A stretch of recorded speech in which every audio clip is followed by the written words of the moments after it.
Good morning everyone, কেমন আছো তোমরা সবাই? আশা করছি সবাই অনেক ভালো আছো।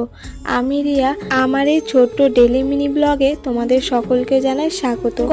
কালকে তোমাদের কোনো ভিডিও দিতে পারিনি, কারণ আমাদের এখানে অনেক ঝড় বৃষ্টি হয়েছিল, এর জন্য ফোনে চার্জ ছিল না, ভিডিও করতেও পারিনি আর পোস্টও করতে পারিনি।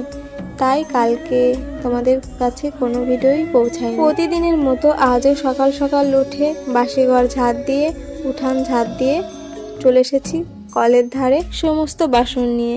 কালকে রাতে আর বাসন মেজে রাখিনি, ইচ্ছে হচ্ছিল না মাজার জন্য। আর খেয়ে দিয়ে সাথে সাথে মাজতে গেলে না অনেকটা কষ্ট হয়ে যায়, আবার কল টিপে ধুতে হয় তো অনেকটা কষ্ট হয় খাওয়ার পরে সাথে সাথে ধুতে।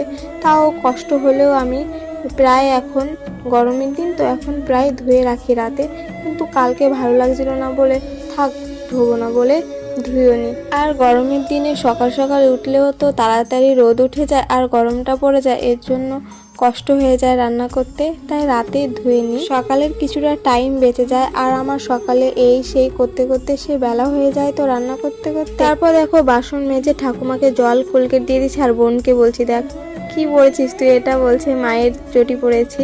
আর হাতে আমার ফোনের কভার ও নিয়েছি, বললাম নিয়ে যা, খেলা করবে বলে ও নেবে নেবে করছিল, তাই ওকে দিয়ে দিলাম।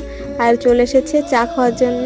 ও চা খুবই ভালো খায়, চা খাওয়া হয়ে গেলে ওইখান থেকে চলে যাবে, আর এক মুহূর্ত থাকবে না।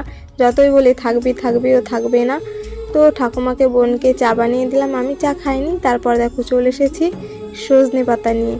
সজনে পাতার বড়া করব আজকে। আর তোমরা কে কে সজনে পাতার বড়া খেয়েছো অবশ্যই কমেন্টে জানিও। আগে সজনে পাতার বড়া কি জিনিস সেটাই জানতাম না, সজনে পাতা তিতে হয় এটা জানতাম, আর বড়া শুনলে নাক কুচকাতাম, আর এখন সেটাই আমার ভালো লাগে খেতে।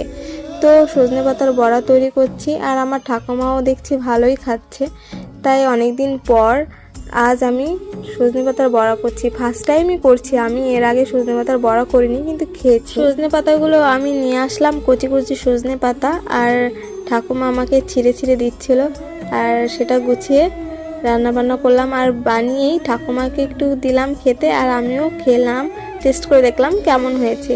তো দেখলাম না ভালো হয়েছে।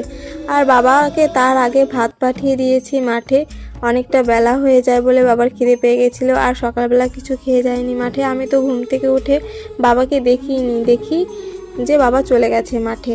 তারপর ফোন করে বললো খিদে পেয়েছে, তাই ভাইও বাবাকে ভাত দিয়ে আসলো। আজকে রান্না করছিলাম আম দিয়ে ডাল, সর্ষে দিয়ে ভেন্ডি, এটাকে সবাই ঢ্যাঁড়স ভেন্ডি দুটোই বলে থাকে, আর সজনে পাতার বড়া। বাবাকে ডাল আর সর্ষে ভেন্ডি দিয়েই মাঠে ভাত পাঠিয়ে দিয়েছিলাম, আর বড়াটা দিতে পারিনি কারণ অনেকটা লেট হয়ে